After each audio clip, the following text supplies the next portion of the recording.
long. I see that on my Zoom screen. They don't show me the time even when I click it. Maybe that's why we keep going over time. It's great. Okay. So we'll begin with talking about the weekend, since Shabbat just happens to be on the weekend. I'm kidding. We'll find out how that works. Everybody loves the weekend. The more responsibilities we have, the more things that are going on in our lives, we begin to appreciate the weekend more and more. We basically cannot even imagine society without the weekend. But actually, in ancient times, there was no such thing as the weekend. People just worked every single day, occasionally had holidays, but there was no such thing as a weekly holiday. There was no weekend as we know it today. So in ancient times, they just kept working until, a holiday came periodically. So the question is, who invented the weekend? Where does it come from? So if you look into text number 1, the first piece of text, it is in the 10 Commandments, in the book of Shemos, the book of Exodus. We'll read 3 verses, and this is actually where the weekend was invented, and I'll tell you how it evolved. Remember the Shabbat day to sanctify it. 6 days may you work and perform all your labor, but the 7th day is Shabbat to the Lord your God. You shall perform no labor, neither you, your son, your daughter, your manservant, your maidservant, your beast, nor your stranger who is in your cities. So this might be familiar to you already. It's from the 10 Commandments, but this in fact is the first time that a weekly holiday, if you will, was announced or was shared. So you might think that once the idea came up, everybody loved the idea, right? Wrong. In fact, not from the Jewish. Oh, we got a weekend.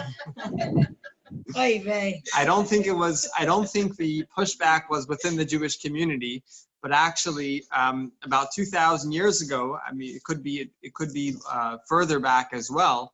But we have it documented in Roman times. The Romans would mock the Jews for taking a weekly holiday, and they basically accused the Jews of being lazy, not wanting to work, and things like that. So not only did people not embrace it and be excited about it, but they actually mocked the Jews for wanting to have this weekly holiday. I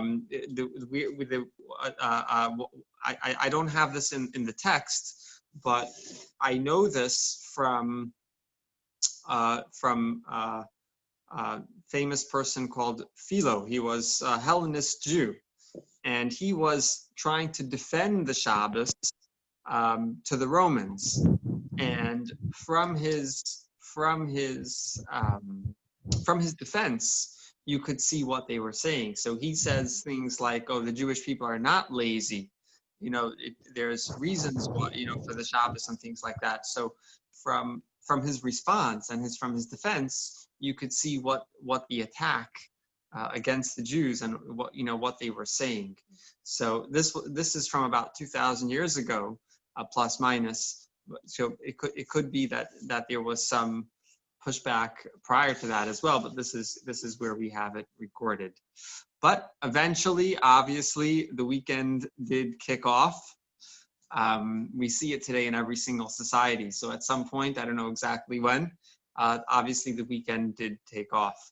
So all of your neighbors could thank you and God for instituting the weekend. I have a question for you. If you have a paper and a pen, that's good, even if you don't. the question is still a question. If you were a salesperson trying to market or sell Shabbat, so let's say you were Moses, you were Moshe, and it was your responsibility to teach and share this new idea called Shabbos. So if you were that salesperson, if you were Moshe, how would you pitch Shabbat? What would be, one point or a couple of points you could say to convince people to embrace Shabbat? Let's take a moment to collect a couple of thoughts, and whoever wants after that to share. Can I get a bit of water? Thank you so much. No, this is good. Okay. Anybody want to share? Let's get some. Let's hear the salespeople. Anybody want to try being a salesperson? I'm not a salesperson, but I'm a marketer. Okay, let's start with you then, Lior. Go right ahead. Okay, so I have a slogan. Yes. One Shabbos day keeps the boss man away. Ooh. Okay, I like that. Yeah, it's being away from the boss. Being away from the boss, away from work. You get a break from the weekly stress of work or the busyness of work or whatever it might be that you're having at work. I like that. Anyone else? I think it helps us to appreciate also what we do and or have in more. It gives you a sense of perspective. I think in your life to have a day that you. Even if you like your work, I mean, it doesn't mean that you have to have a boss, but even if you are an independent worker, if you can pause a second, I think it recharges you mentally and it gives a sense of perspective, I think. Okay, I like that. So if I could repeat what you said, you're basically saying that it gives you a certain recharge and a certain new perspective to get back into things the next week. It kind of gives you, empowers you. Or? Yes, correct. Did I understand that correctly? Yes. Okay, I like that. So far we have a break from work, a break from your boss, a break from everything else happening at work. But even if you love your work, it gives you a new perspective or changes your perspective. It gives you the opportunity to I guess, to come back fresh, to restart, on a new page. I like that. Okay. Anything else to add? So I'm going to write that down as well. So get away from your boss, get a new perspective. It's kind of related to a new perspective, but you kind of recharge your batteries. Okay. Recharge. Yeah. I like that. And then it's not just about who you don't want to be around. It's not just about like you hate your boss so much that I guess that's okay. So hanging around, hanging out with friends or friends, family. Yeah. I like that. Quality. So I Friends, see it family. as a time to be like God and enjoy what you've created. Wow. Okay. Enjoy life, enjoy the world, enjoy the creation. Saying like be God, you're godly for a moment. Yeah, like this is my family, this is my home, this is Take a step what I back. can provide, and this is what I've brought about this week for everybody. Beautiful. I like that. So in 2 words, enjoy creation. I like that. Okay, we got some good stuff here. So That's I think really all of powerful. you, what's that? That was really powerful. Yes. Thank you, Angela. So I think the correct answer is all of you are correct. I think we even have sources for all of your answers. So I just want to remind us that how last week we talked about the function of a mitzvah. We talked about 3 levels of the function of a mitzvah. First, we talked about self-benefit. Then we talked about a mitzvah being an opportunity for connection to God. And we also, and the third function was a mitzvah was to realize God's purpose in the world. So I'd like to focus on tonight on number 1. Number 1 is self-benefit. And I think everything that we talked about, all of the marketing that we've come up with is all related to self-benefit, right? If you're getting away from your boss or getting a new perspective, recharging, spending time with friends and family, enjoying the creation, I think this is all self-benefit. These are all things that help us on a very practical level, an emotional level, and it benefits us. So just to give some sources for, and to see in the text some of the ideas and perhaps a couple of more that are already being discussed. So let's look at text number 2. Text number 2. A person who this is from Rabbi Yonah of Gerona. He lived in the year 1263, long time ago. I think it's today. What's that? I think it's today, is it? I don't know. I could look it up. A person who considers that a period of rest is approaching will work with enthusiasm during the work week. And after the day of rest passes, the person will return to work with enthusiasm. But if a person sees no upcoming rest, the work will be done wearily. So I think this is very much related to what Massimo said and to what Heather said about the new perspective, recharging. I think this is very much related. Yes. You agree? Okay. Yeah. Let's look at the next one. The next text is from the Medrash. And it's a little bit long. I'll read it a little bit quickly, but it's only 1 point, so it's easy to catch it. People work for 6 days, but when they rest on the 7th, there's a reconciliation with their children and families. Similarly, people work for 6 days with their adversaries, and when they rest on the 7th, they forget all of the pain that they endured. This is human nature. A good day dismisses a bad day, and a bad day dismisses a good day. In a similar sense, God says to the Jewish people, "My children, it is true that I conveyed to you, study the Torah continually, and that this is largely unfeasible because of the need to work for a living. So let Shabbat be dedicated completely to the Torah." The sages therefore taught that one should arise early on Shabbat morning in order to study.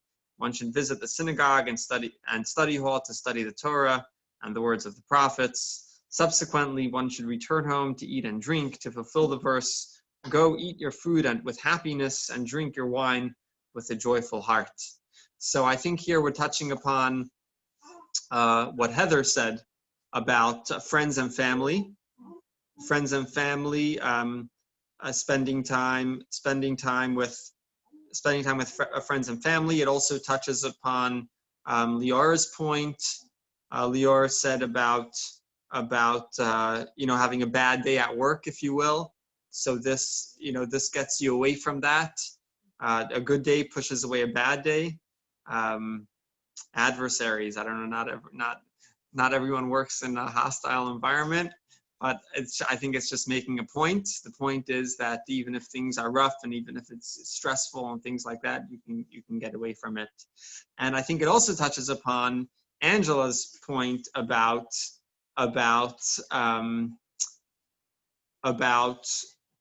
being godly in a certain way. I don't know if this is exactly what you were saying, but perhaps it's related. So what we have basically in these texts is just to in other words, job burnout, right? People get burnt out from what they do day in, day out. So Shabbat is, you could say the weekend, but actually the weekend started with Shabbat. So this Shabbat is a solution to this. And today's studies find that job burnout could be the result of not enough personal time or not enough vacation time and nothing to look forward to. So if the only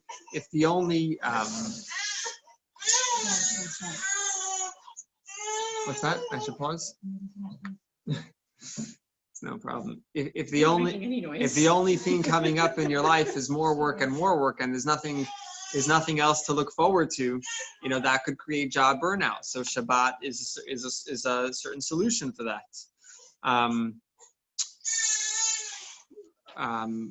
Sometimes people are enslaved to their work, so to speak. Sometimes people just force themselves to work more and more, maybe because they need more money or whatever it might be. They want to put in more hours. Even if you're a business owner, many business owners are constantly worrying, or even big CEOs might feel like they can't take a day off because things won't run properly without them. So no matter your position, no matter what, there could always be a problem at your work of being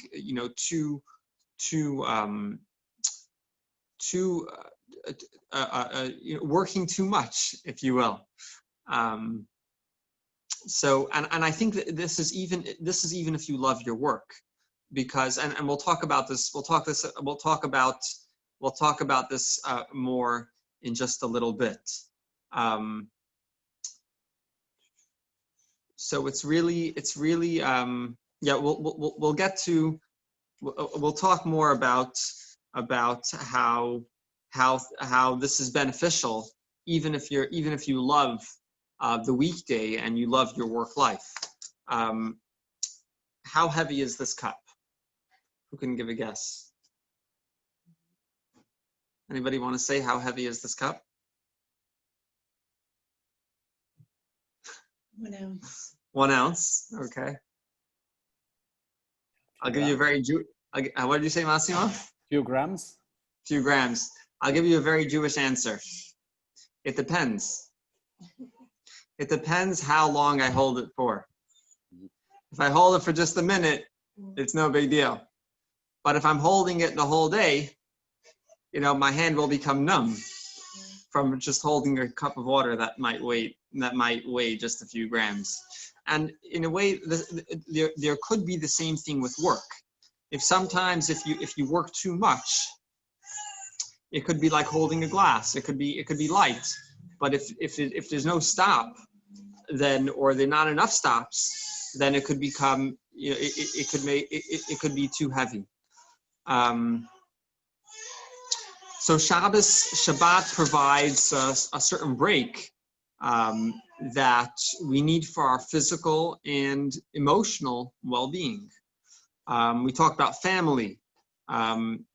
So it's not just about getting away from something, but actually spending more time with loved ones, with friends, with community, reuniting with people who you don't have so much time to spend with.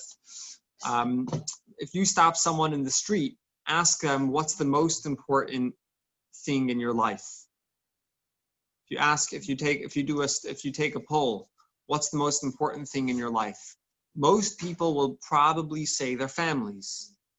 And yet, how much time do they actually spend with their families? They spend a lot more time at work than they do with their families. What's the reason for this? If they truly believe, and I'm sure they do, that their families are the most important thing, so why are they spending so little time with their families? And the answer is, human nature is to put what's urgent before what's important.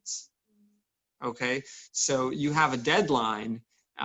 You have a deadline at work, or you have a deadline with a project, or you have a deadline with bills that you have to pay.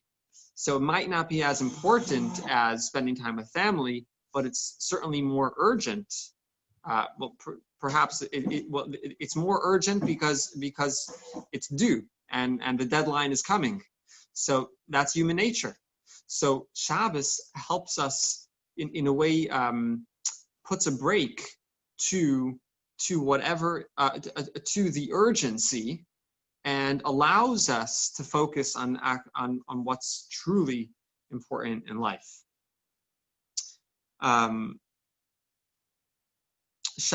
Especially nowadays, people are more lonely today than they ever were, probably in the history of humanity. As connected as we are with Zoom and with social media and with phones and everything, people are more lonely today. People are speaking less.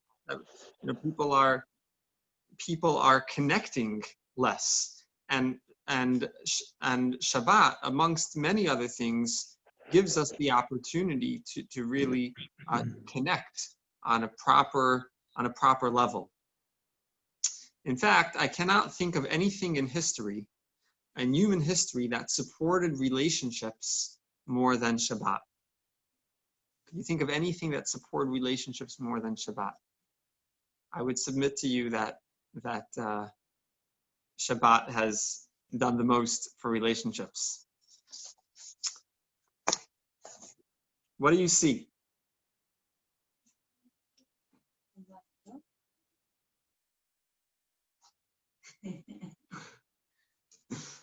Why don't you see all the white that there is? There's only a tiny portion that's black, and yet what you notice first is black. But look at all the white space. The white space is taking up 95% of the sheet. And this again is human nature. I think most people see the black dot first. And human nature is that we see the problem. We see the problem first. So if there is a situation, or you can have a wonderful life, but if there's something bugging you, or if there's a certain problem that could just stand in the way of your general happiness, and that's human nature. Human nature is to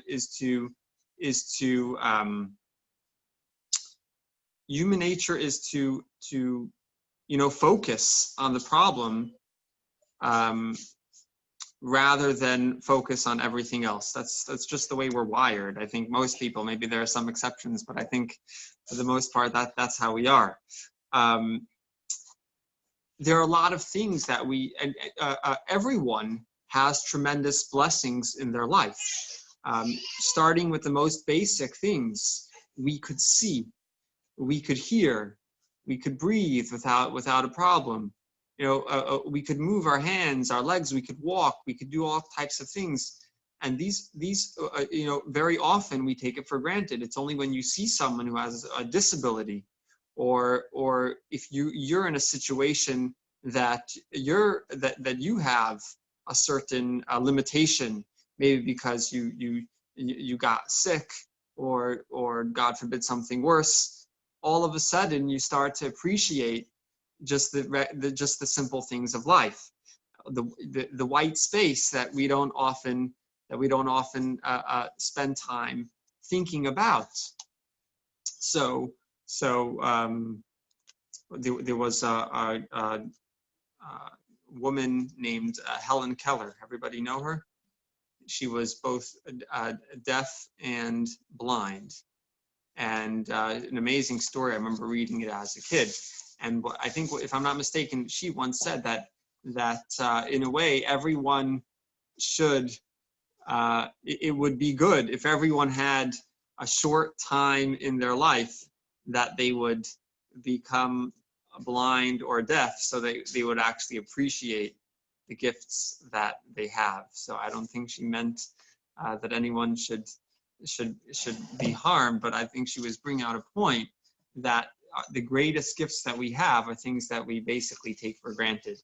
So amongst everything else that we've been talking about, Shabbat, Sorry. Shabbat gives us happiness. Shabbat could make us happy. How could Shabbat make us happy? Because Shabbat basically allows us to move our attention away from the black dot and direct it to the white space. So you take a day and you're basically zooming out of your daily problems, daily routine, and just the constant focus on the issues of life and whatever your black dot may be. And Shabbat gives us the opportunity to focus on the white. And we all have white space, and the white space is most likely much, much more than the black dot, like it is on this paper. So that gives you the opportunity to actually appreciate everything that we have in our lives, our families, our health, our jobs, whatever it might be. So Shabbat gives us if we celebrate it correctly, Shabbat is conducive, I guess you can say, for happiness. And I think we could illustrate this again another way. Today we have more at our fingertips than the most powerful kings had not such a long time ago. So today, and just I don't know how it is here, but coming from New York, you have Amazon Prime. I think they have it now in Israel. Amazon Prime Now. They have all these different things, and I think that now they're starting to deliver things with drones. You could, with the click of a button and with the touch of your fingerprint, you could have something delivered to your house in 2 hours or within 24 hours without even moving from your couch. And this, you literally have everything at your fingertips. Not to mention electricity and heat and a bathroom in your house. We have more at our fingertips than the most powerful kings had not such a long time ago. And yet, people today are less happy than they ever were. Why are they less happy if we have everything? The answer is, I think, the point that we're making, because we have so much, but we're not thinking about what we have. We're thinking about what we don't have. We're thinking about what we want. So the more you focus on what you want, the less happy you're going to be. The more you focus on what you have, the happier you're going to be. So this is all the same idea of Shabbat being conducive and giving you the opportunity to be a happier person, because Shabbat is supposed to is supposed to take away your focus from the black dot and put it on the white space.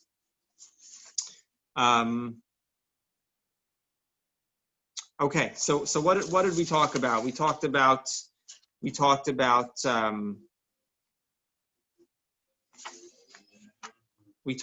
family.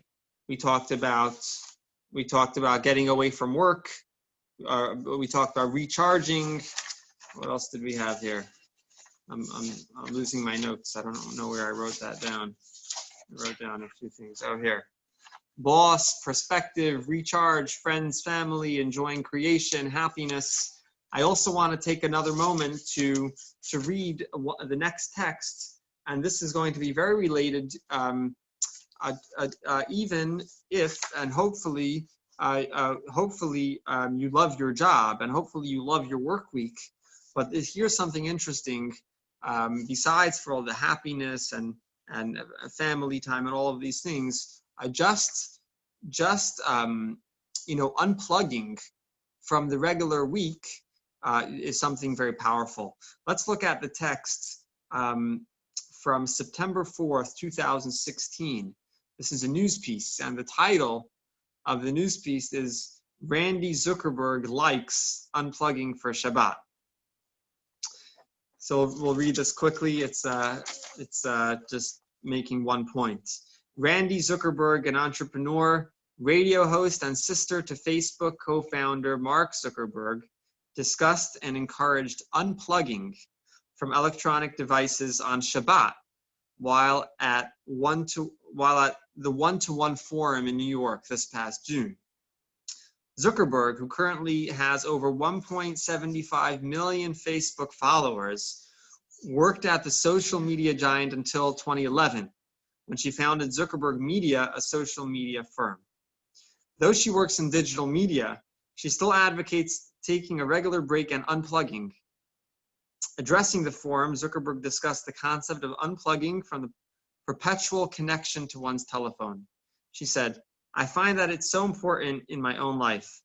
Any big entrepreneur or any CEO you talk to, they're not coming up with world-changing ideas by being constantly plugged in and constantly on text message, distracted, getting emails.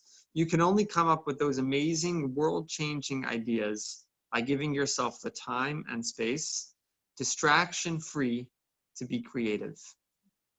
I talk about unplugging a lot, and people are like, wow, that's such a new concept, so exciting. And I'm like, well, it's not actually that new. This is like a multi-thousand-year-old concept of Shabbat and unplugging and taking time.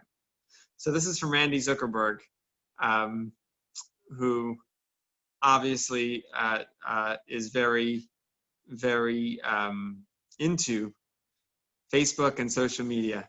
So coming from her, I think we could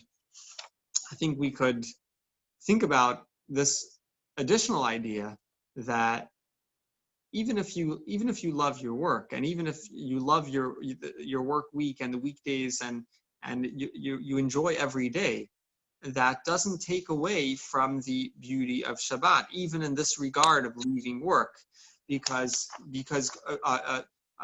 taking a step back gives you the opportunity. Maybe this is what Massimo also alluded to when he talked about perspective. It could give you a new perspective. It could give you fresh ideas, opens up your mind to new things. Because if you're just constantly connected to whatever you're connected to your phone, to email, work, whatever it might be, it's much more difficult to be creative, to have these fresh and fantastic ideas. So I think that's just an additional idea. So we have a lot of things here, a lot of beneficial things that Shabbat provides to us on a self-benefit level, on an emotional level, on a practical level, on so many levels. Family, happiness, so much that we could gain from Shabbat. So, where am I holding? This is how you all would market Shabbat. I think we added a little bit to some of the ideas that you mentioned first, some ideas from the texts that we were reading, but overall, I think all of these benefits overlap, and I think we really touched upon all of them. I think that you guys alluded to all of the ones that we just picked up in these texts. So that's how we would market Shabbat. How did Moshe market Shabbat? How did God market Shabbat? So I want to do a quick exercise, and we have on page number 2, if you flip over your page or on a PDF, page 2, we have a split. We have 2 columns, on the left column, on the right column. They are both the 10 Commandments. Okay.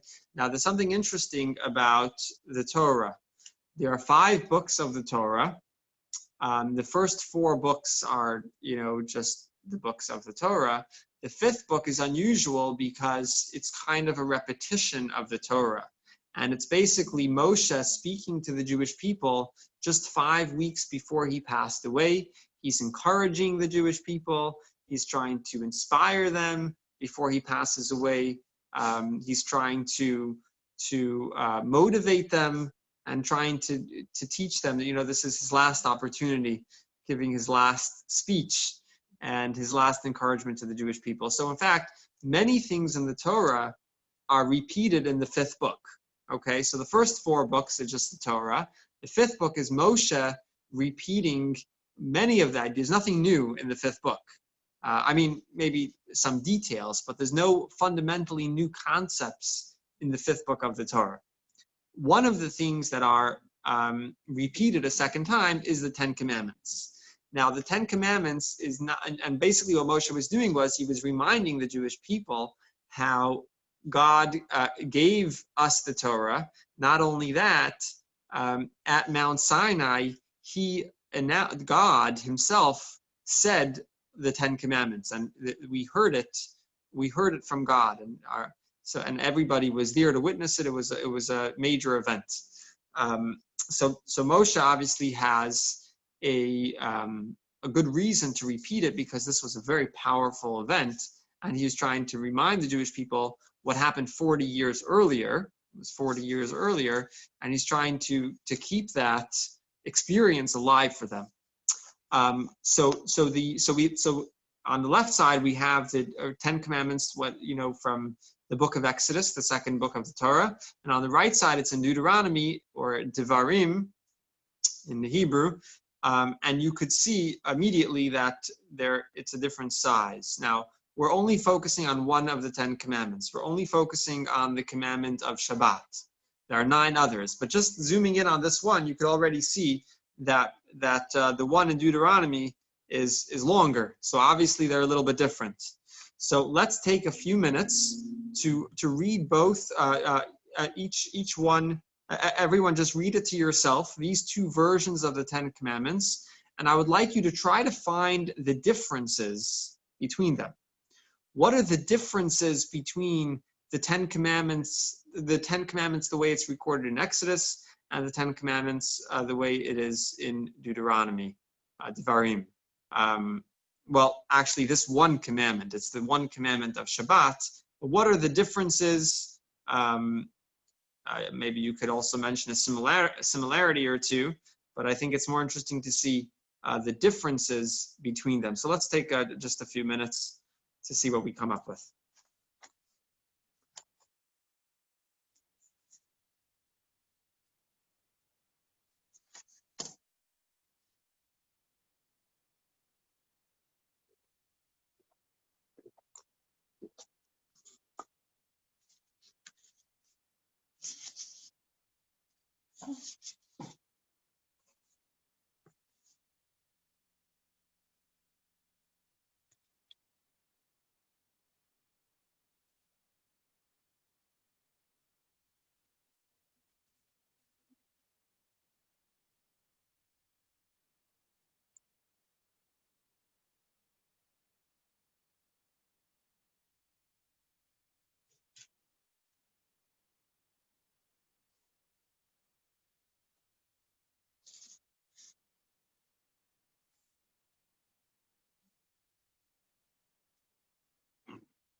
Okay. Anybody want to give a couple of differences that they found? Yeah, no order. Yeah. But the main one is that Deuteronomy instructs you to remember that you were a slave in the land of Egypt. So it has this sort of dynamic of you're observing Shabbat for God because of what God did to you, whereas Exodus is actually more celebratory. It's like God therefore blessed the day of Shabbat and made it holy. There's not this idea of your God commanded you to observe the day of Shabbat. There's in Exodus is more the language of blessing. Right. Sorry, You're saying a few different. Yeah, you're saying that here in Devarim it's taught it's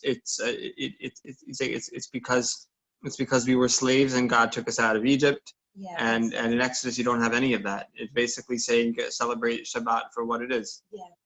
Well, I would say I would add to what you're saying that in Exodus, in the book of Exodus, it's saying that God created the heaven and earth, the sea and all that is in them, and then he rested on Shabbat. So in Deuteronomy, in Devarim, we're focusing on the Exodus from Egypt, and in Shemos or Exodus, we're focusing on the creation of the world. Right. Very good, Heather. Anyone else? Any other differences? They are both celebrations, but the one, I think I'm probably repeating you. The first one alludes to celebrating the creation of the earth, and the second is more of a celebration as freedom from slavery. So one is more about the creation, a celebration for creation, and one a celebration in a way for more a complete life. Right, the freedom. The freedom, yes. Very good. Okay. Hello, David. Good to see you. Hi. Thank you for joining See me. you. We're just in the middle of. We talked about many of the benefits of Shabbat. We talked about break from work, happiness, focusing on what we have in our lives. Many benefits of Shabbat. We were talking about how if we were the salesperson trying to market Shabbat, what we would say. And now that we finished talking about all the things that we could come up with, now we're going to check to find out how did God market it. So that's where we're up to right now. Okay. Does anybody see any other differences in the two sets of 10 Commandments? Yes, Angela. So what I see is in Exodus, I make everything about parenting, but it's clean your room. And then in Deuteronomy, I say, okay, I meant put your clothes in the closet, take the stuffed animals off the floor and put them in the bins. I need you to do this because we can't function in a messy bedroom. I see that because it adds all of the details. Yes. I see that. Okay, Yes. I like that. That's good. Yeah, I'll say one more thing. I just in the first word, I see in Exodus it says remember the Shabbat. Deuteronomy it says guard the Shabbat. I don't know if that's a difference. I don't know, but that is just Zachor and Shamor. That's in the Hebrew. Zachor et Yom HaShabbat lekadsho, and in Dvarim it's Shamor et HaShabbat lekadsho. Okay, slightly different.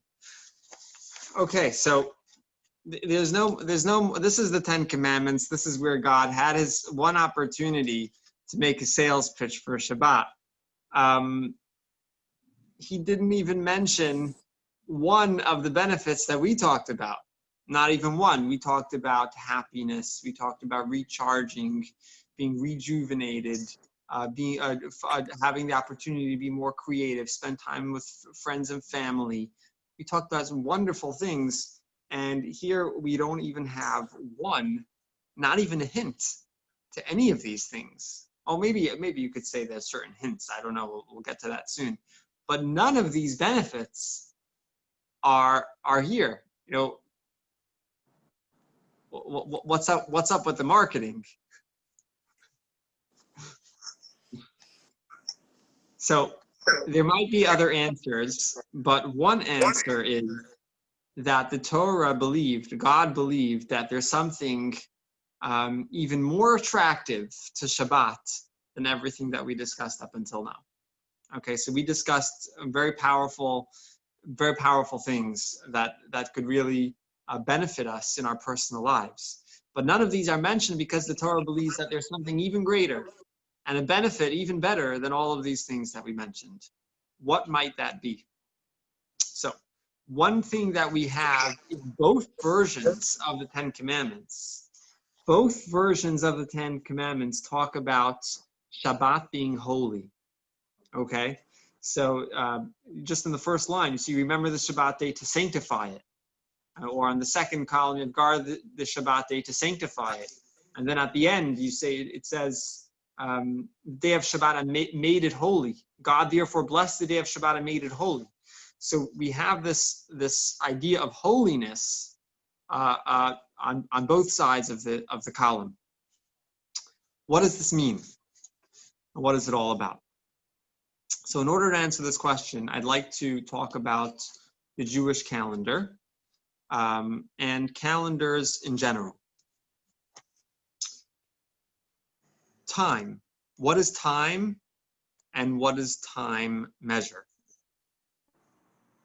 So to put it in one sentence, I think we could say that time measures natural change.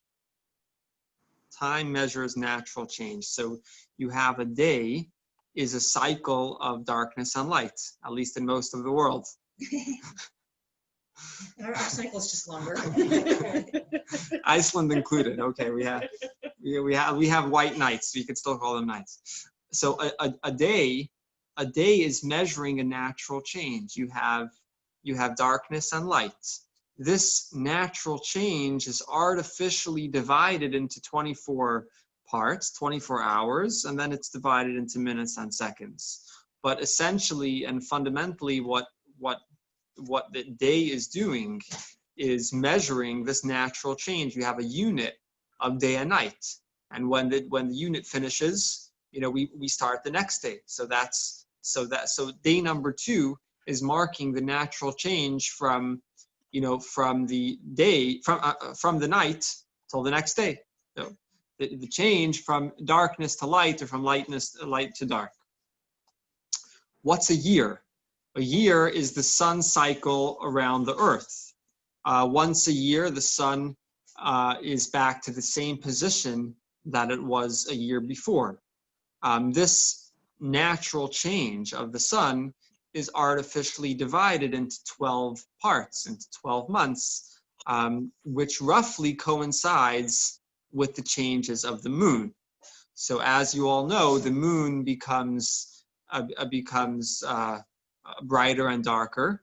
And these 12 months, it doesn't always work out, but plus minus, it roughly coincides with the months on the solar calendar.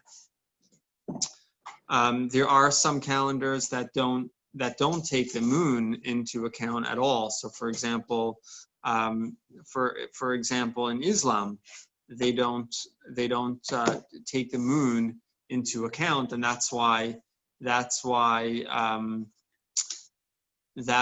they could have holidays in different seasons. The same holiday could be in different seasons. Yeah. Now, the Jewish calendar, so this is calendars in general. The Jewish calendar is extremely sensitive to natural change, much more so than the regular calendar. How do I know? Holidays must be in the correct season, okay? So Pesach has to be in the spring. Sukkot has to be in the fall. It's very important, and even in the Hebrew, the names of the holidays are called, have a few names, and one of the names is called by the season. So Pesach could be called Chag HaAviv, the holiday of the spring.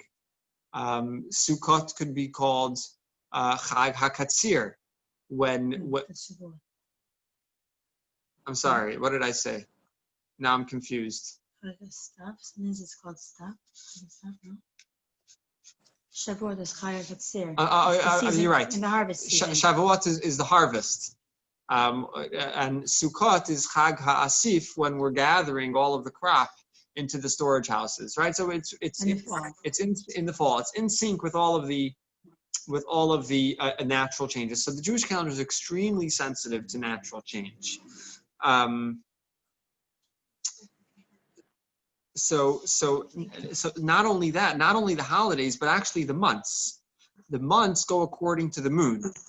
So in the regular calendar, you have the sun's cycle. You have the cycle of the sun being artificially divided into 12 parts. On the Jewish calendar, we are following the solar system because the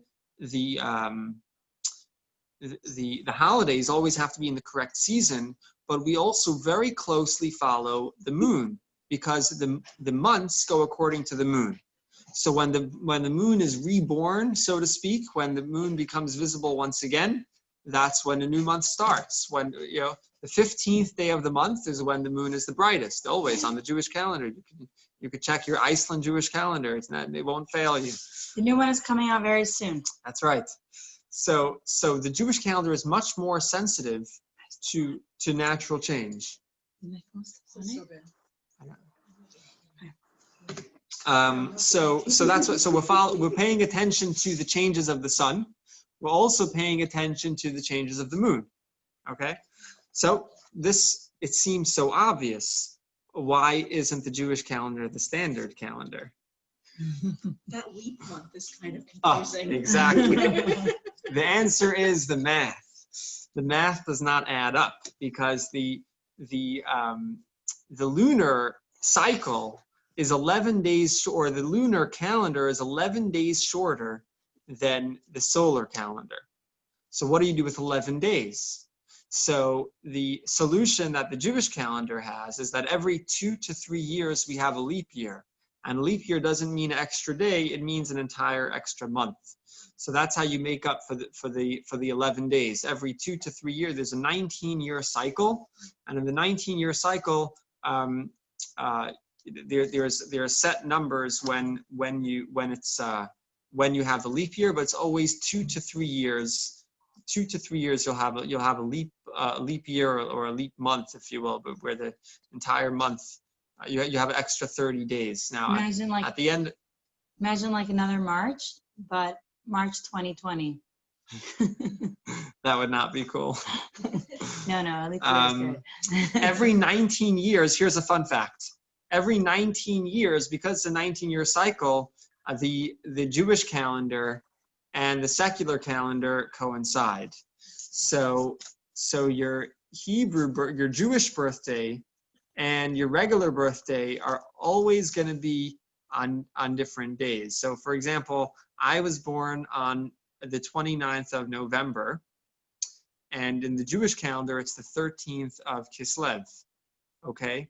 Now, every year after I was born, November 29th is going to be on a different day than the 13th of Kislev. It's not going to be on the same day.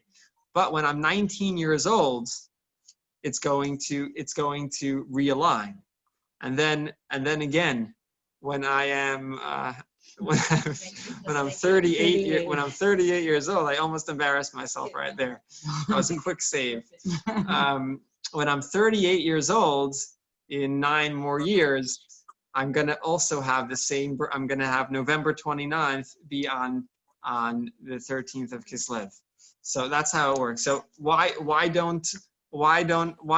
is this not the standard calendar? Because I guess it's not convenient to have an extra month. But the point is that Judaism and the Jewish calendar is extremely sensitive to natural change. I'll tell you even more so. What time does the new day start?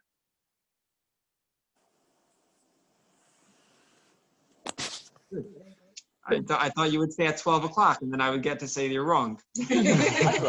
Sunrise. The Jewish answer is it depends. It depends when it gets light, and it depends when it gets dark. Okay, so when is midnight? Midnight is not at 12 a.m. Midnight is the midpoint of the night between sunset and sunrise, exactly the midpoint between those two times. That is midnight. Midday is exactly midpoint of sunrise to sunset. When does the day start? It depends when it gets light. It depends when it gets dark. That's why. That's why Shabbat begins when it gets dark. So in Iceland, we have some crazy Shabbat times. Sometimes we get to start a little bit early. But when does Shabbat actually start? If we don't start it early, Shabbat starts at sunset. So you ask me, when does Shabbat start? Imagine a guy on the street is trying to figure out something about Shabbat. He says, what time is Shabbat? I say, well, it depends. This week it's going to be 8:32. Look at me like I fell off the moon. That doesn't sound like the time you start a holiday. But that's Judaism. Judaism is extremely sensitive to natural change. So when does the day start? It depends. When does Shabbat start? It depends. What time is midnight? It depends. What time is midday? It depends. That's why it's always going to go according to the natural change. That's why it's so important to have a Jewish calendar hanging on your wall. Exactly. We do hope to have the new Iceland Jewish calendar of the Jewish year of 5781, 2020-2021. Before the end of August? By Rosh Hashanah. Oh wow! So by Rosh Hashanah, hopefully, which is in about a month, exactly a month, because tonight is the first day of the final month of the Jewish calendar. Okay, first day of the month. So if you look outside, you're probably not going to see the moon. You're probably not, or you'll see a tiny sliver of the moon tonight. But you might not see it tonight. You might only see it tomorrow night. It's day one of the moon. It's day one. Day one. In 2 weeks, you'll see a full moon. Okay. It's really fascinating. Okay, so you understand day,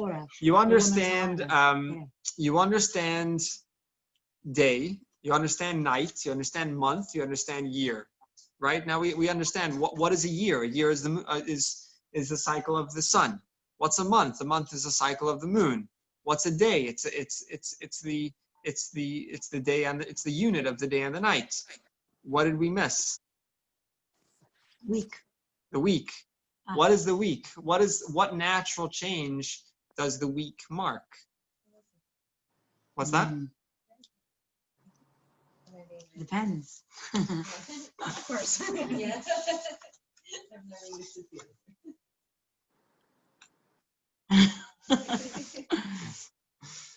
So this is going to be a little bit more Kabbalistic.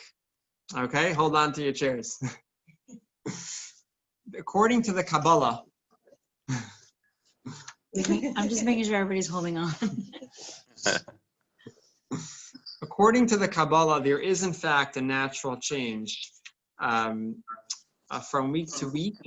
And not only that, from the 6 weekdays to the day of Shabbat. There is a natural change that occurs every single week. What is this natural change? So last week we started to talk about God, to understand what is God, and a lot of people throw around the word. Most people learn about God as a child and don't revisit the topic. But we gave a certain definition last week. I'll repeat that, and then we're going to add a little bit to it this time.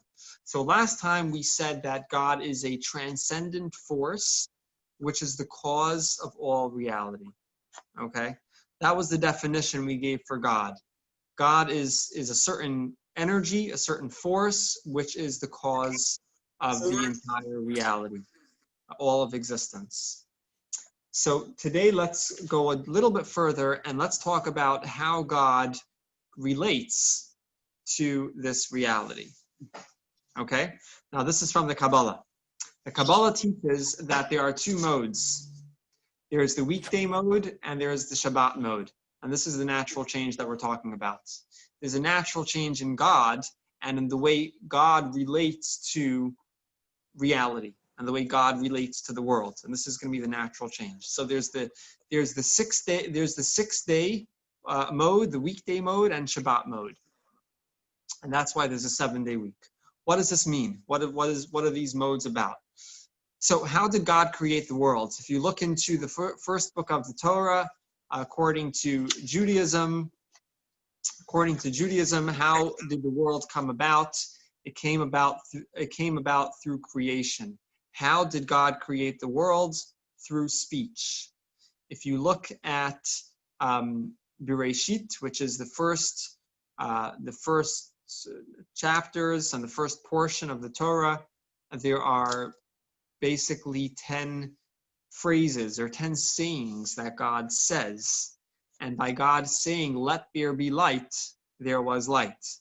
Let there be dry land. Let there be animals. God only had to say the words, and and these things were created according to the Torah, according to the Jewish perspective. And I know that science has another way, and perhaps we could spend a class discussing Judaism and science. Many people think that they're at odds with each other, and in certain ways you could say that they are, but you might be surprised to find that they could work together. So, but that's for another time. But now let's just take for granted. Let's take as a given for the sake of this class and for the sake of this idea that God created the world, and the world was created through speech. So God worked for 6 days, and he rested on the seventh. So what did he do when he rested? If his work was only speaking, then what did he do on Shabbat? What did he do on the day of rest? He was silent. Exactly. He was silent. What do you do when you're silent? Nothing. You think. So the sixth day mode is the mode of speech, and the Shabbat mode is the mode of thought. Think of 5 people. Too many. Think of 3 people who you spoke to today. Think of their names. Think of 3 people who you spoke to today. You have 3 names in mind? Imagine if they knew everything going on in your head. Imagine they knew your thoughts. What would you do if they knew what you were thinking? I'd be over at the hospital. It wouldn't work out. You'd be in the hospital. There's obviously a fundamental difference between speech and thought. Speech is for others. It's for the outside. Thoughts are private. It's your private space. You only share your thoughts with people who are closest to you. Your dreams, your struggles, your aspirations, your issues, speech is for the outside, and thoughts are your private space. Speech is calculated, speech is filtered, speech is distant, and this is how God relates to the world for 6 days. God relates to the world in a mode of speech. What does that mean? That there's a certain distance between us and God. We know that distance. We don't feel God on a regular basis. That's the distance that we're talking about. It's calculated, it's filtered. God has many filters. You don't see him, you don't feel him, you don't necessarily feel connected to him. So this is the distance that we're talking about. But this is the 6th day. This is the speech mode. It's the speech mode that this is how God relates to the world for 6 days. What happens on Shabbos when there's only thought? On Shabbat, there's only thought. What's happening is God is inviting us into his private space. He's allowing us to enter into his reality, to explore the world and to explore reality through his lenses, through his glasses. So what the Torah is saying, what the 10 Commandments are saying, what Moshe is saying, what God is saying in the 10 Commandments, is that there are many great factors and many great benefits about Shabbat. But the ultimate benefit of Shabbat and the ultimate power of Shabbat is the fact that Shabbat is holy. What does it mean that Shabbat is holy? It means that we are invited into God's personal space. We're invited into God's thoughts. So you have this unfiltered, you have the possibility for this unfiltered connection, for this relation for God relating to you and God relating to reality without the calculated mode that goes on for 6 days. So the benefits we talked about earlier, it gives us downtime from a rough week, if you will. But what we're talking about now, we're talking the whole holiness of Shabbat, entering into God's space basically means that you're transcending to a higher level, to a higher space, to a different space, to holy. It's a holy day. That's what it means that it's holy. That there's a certain separation between this day and the other 6 days of the week. So just like different seasons are conducive for different things, you have different seasons are for different plants, for different crops, whatever, for fruits, whatever it might be. You could say that the weekday, the 6 day work week is conducive for tackling life's mission through engaging with very closely with reality. And on Shabbat is a day which is more, just like a season could be more conducive for something else, Shabbat is more conducive for spiritual exploration, if you will. I know this is starting to sound a little bit abstract, but let's look at a text which might make it a little bit more easier to connect with and easier to understand. So this comes from Shir Hashirim, the Song of Songs, written by King Solomon. It's on page 2. It's the second to last paragraph. As the death of a human, so is the death of an animal. Each has a vivifying spirit, and the superiority of the human over beast is naught, for all is vanity. All go to one place. All come from the dust, and all return to the dust. How many understand, however, that the spirit of the human ascends on high, while the spirit of the beast descends to the earth? Okay, so this comes from King Solomon. And basically, it's very easy to think that there's no difference between humans and animals. You say, it's the same life, and we're just a little bit different, but it's the same life. King Solomon is telling us, Shlomo HaMelech is teaching us something about who we are. It's teaching us that there is something about the human that animals don't have, and that is the spirit. And even when our bodies, die,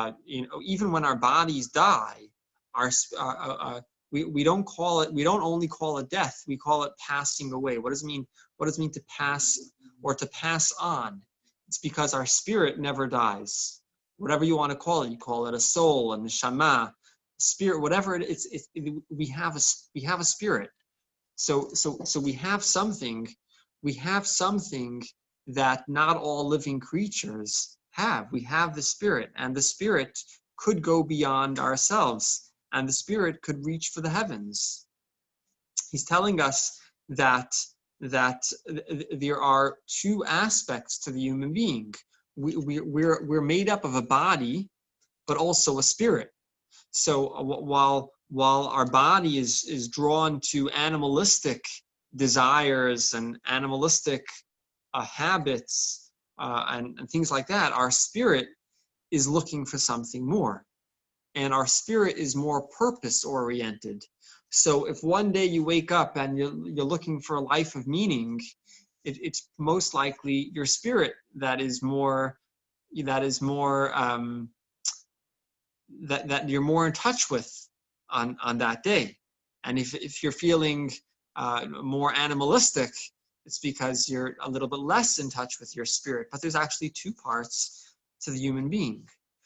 On Shabbos, on Shabbat, we have the opportunity to allow our spirit to become the more dominant part of us as a person. So what does this mean on a practical level? What does it mean that Shabbat is holy? What does it mean that we have the opportunity to go into God's space? What does it mean that that we're giving our spirit the opportunity to express itself. So it's different from person to person. So look at people who celebrate Shabbat, and look at people who are not just celebrating Shabbat for the personal benefits that we talked about at first, or for the physical and emotional benefits that we talked about at first. If you look at people that are celebrating the holiness of Shabbat, how are they celebrating? So it varies from person to person, and that's because there's no one way when we're talking about going into God's space, and when it talks about connecting to God in a different way on the Shabbat mode, people are going to express it in different ways. So some people love God, and they'll spend Shabbat thinking about him. Some people grapple with God's existence, and they'll spend the day asking or thinking about difficult questions. But the common denominator between these two people, whether you're doubting God's existence or you're enjoying a relationship with God, what here is there in common? The common denominator between these two people and between everyone celebrating Shabbat is that the playing field changed. While during the week the playing field is your work, the daily grind, day in, day out, while the 6-day work week is focused on all of that, on Shabbat the playing field changed. Now it's about God. We're in God's space. So you're either you might be thinking, do I believe in him? Do I not believe in him? Do I like him? Do I not like him? Am I in a fight with him? Am I not in a fight with him? You might be thinking all of these, whatever it might be, but the playing field changed. We're not focusing on ourselves. We're not focusing on money. We're not focusing on the mundane. It's about introspection. It's about spiritual exploration. It's about God. It's about connection. It's about going into God's space. So this is what we mean when we talk about the holiness of Shabbat. The holiness of Shabbat. This is not to take away from all of the other powerful things and great things that we have with Shabbat. On the contrary, this is another level. So what the Ten Commandments was trying to do was not trying to take away from these benefits. It only believed, the Torah believes that the holiness of Shabbat is by far the greatest aspect of Shabbat. And when it comes to marketing Shabbat, if you're going to say one thing, you're going to go for the top. So it's all true at the same time. All of the benefits that we talked about are true and are powerful and amazing and beneficial in so many ways, and it might be different for everyone. But this holiness that we're talking about, this according to Moshe and according to God, marketing Shabbat is the ultimate power of Shabbat. So what are some questions that people might explore on Shabbat? If it's a day to spend in God's reality and to be invited into God's space, what are some questions that people might explore?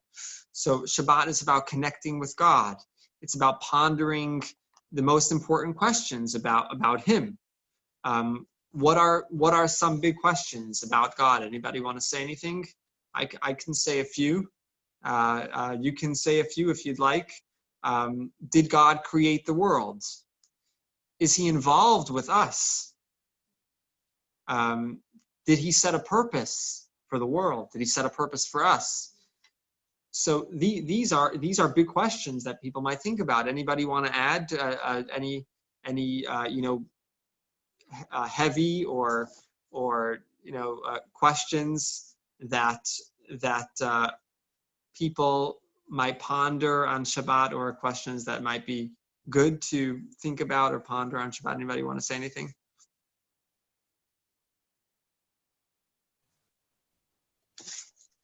But these few that I just mentioned are certainly some of the big ones. Did God create the world?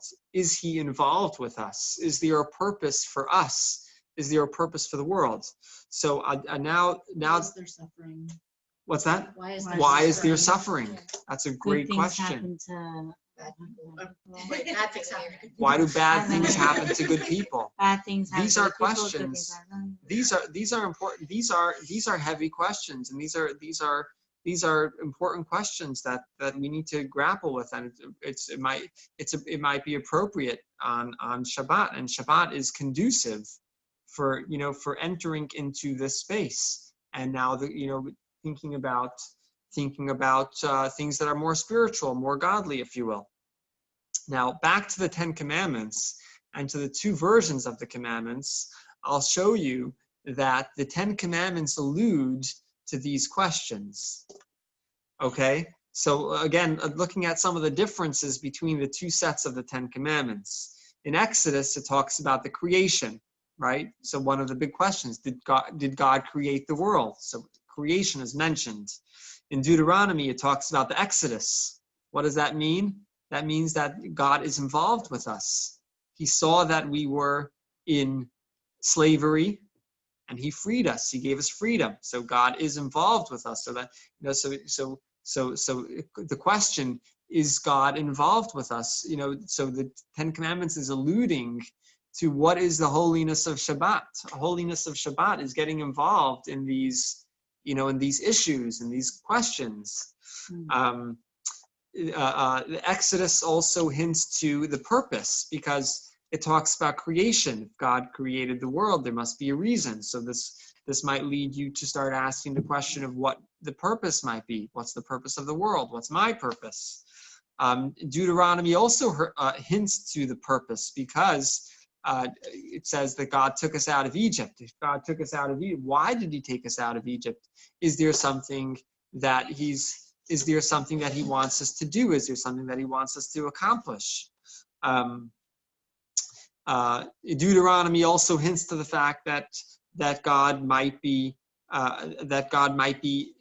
more involved with our life than we think, because just like God took us out as a people out of Egypt, he could help us get out of our personal Egypt. You're supposed to think of that as us personally being taken out of Egypt. Exactly. Isn't that That's spot on. Spot on. Egypt is not only a geographical location, but it's actually a situation that you might be in. You might be stuck in your own Egypt. You might be stuck in your own black dot. You might be stuck in your own. Okay. So that, this alludes to the fact that God is involved with us. So this takes us back to these fundamental questions. Did God create the world? Is he involved with us? Did he set a purpose? These are some of the things that the 10 Commandments is talking about. Where's the marketing? What's up with the marketing?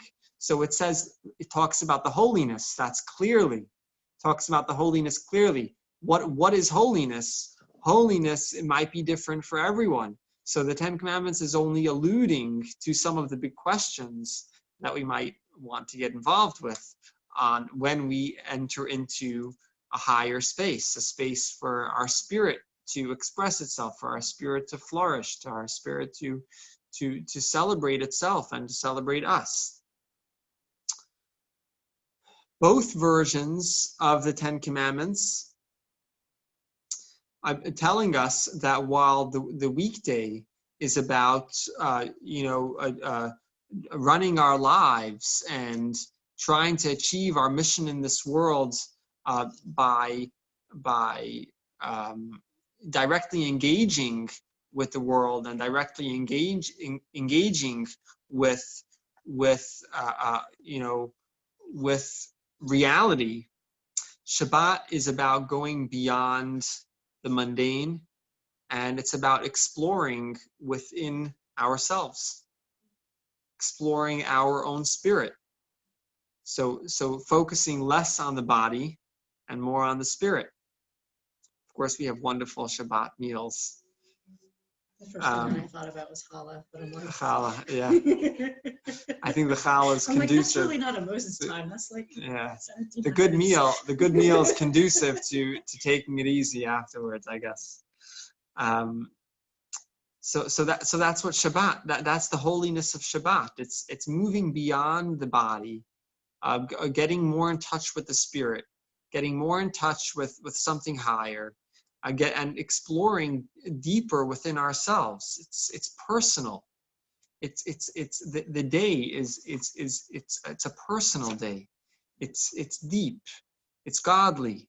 It's holy. That's the holiness. To conclude, what time is it? I don't have my watch. I don't have my phone. Is not telling me the time. 9:45. Ooh, it's getting late. Okay, so it's good we're at the end. To conclude, in this class and in this discussion, we didn't talk about the laws of Shabbat.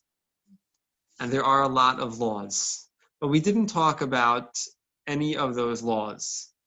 I think it's because this is on purpose that I didn't talk about the laws. It's on purpose because it might be overwhelming. The laws of Shabbat might be overwhelming. A good kind of overwhelming. Okay. Like, oh my God, this is amazing. I think that experiencing Shabbat is the best way to start and the best way to get involved with Shabbat. And about with this theme, I'd like to read the last paragraph written. It's taken from a book, if I'm not mistaken, written by Rabbi Aryeh Kaplan. The Shabbat is more than a mere set of rules. It's another way of life completely, totally divorced from weekday life. When put in a handbook form, a different lifestyle may seem very difficult and complex. When lived, however, it's really very easy. A good example is going off to university, to college. Every university prints a catalog telling of all its rules and regulations and including a list of courses. If your sole impression of campus life were to be based on this catalog, it would seem impossibly complicated. After all, it takes a 200-page book just to describe it. But once you get there, you learn to live with it. You learn to live it. You learn to live it. The same is true of Shabbat. You learn to keep the Shabbat by reading books, but that makes it seem impossibly difficult. It's almost like learning about love from a marriage manual. You have to live it to see its true dimensions of beauty. Beautiful. So this is why we're not focusing on the laws of Shabbat. And we should have classes, and I'm sure that we'll have some discussions and details on the laws of Shabbat. I think we're starting one, right? Yeah, we're going to start one. But what I think what's more important is what we focused on tonight.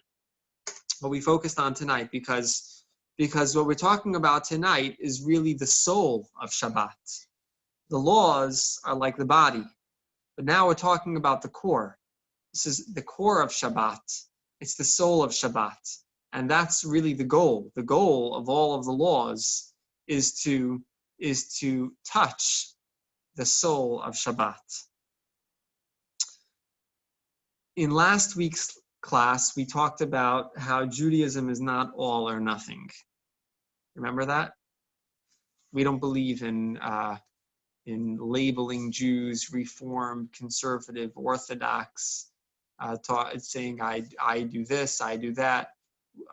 That's not what Judaism, and that's not what being Jewish is about. It's not all or nothing. It's like if I follow certain things, I'm this type of Jew, or these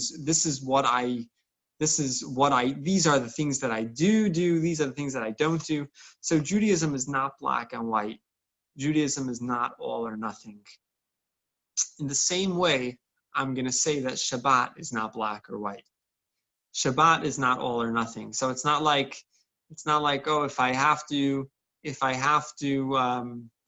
I do some work on Shabbat afternoon, that means that I shouldn't even bother with it because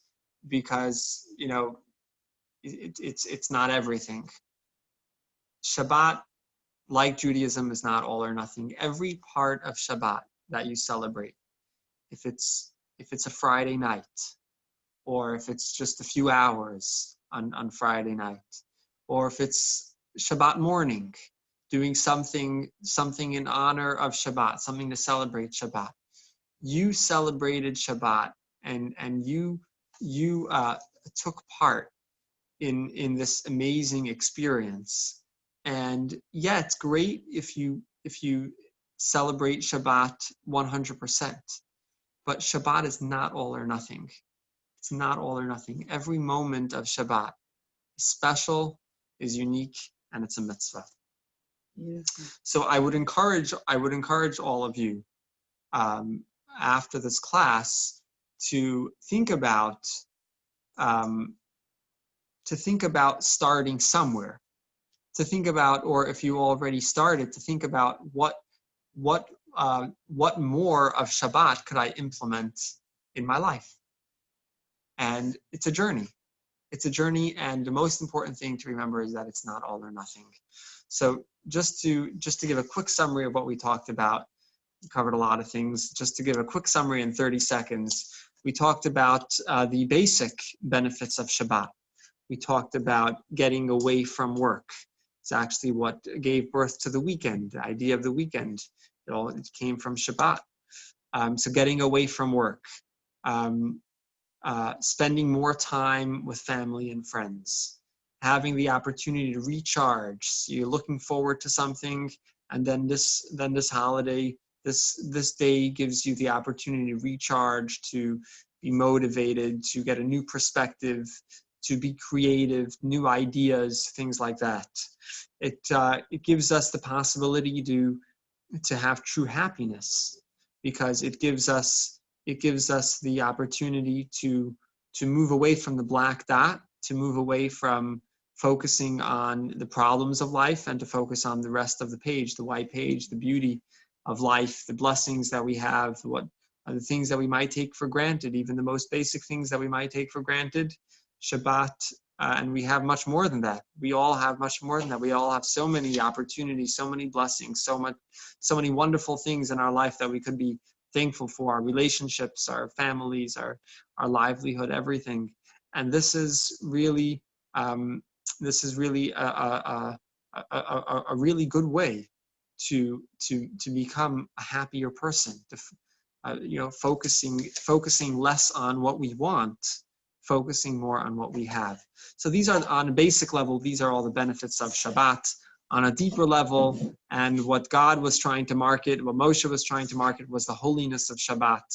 We talked about how Judaism is very sensitive to natural change, and that's the work week versus Shabbat, is the speech versus the thought.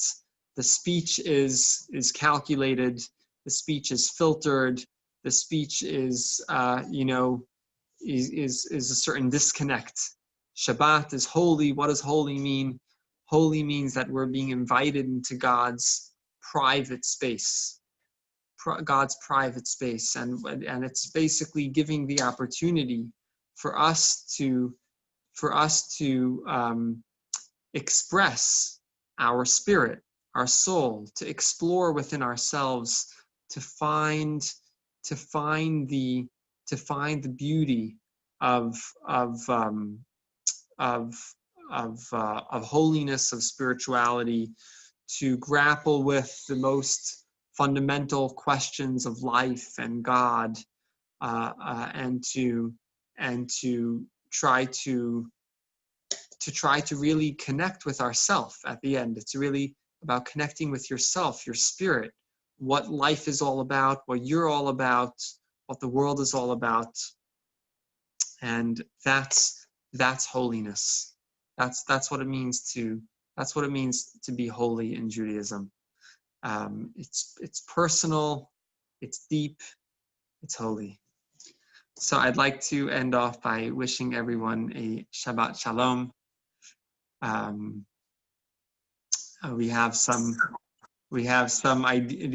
These are some ideas of how to, what to do on Shabbat and things like that is, of course, tons more.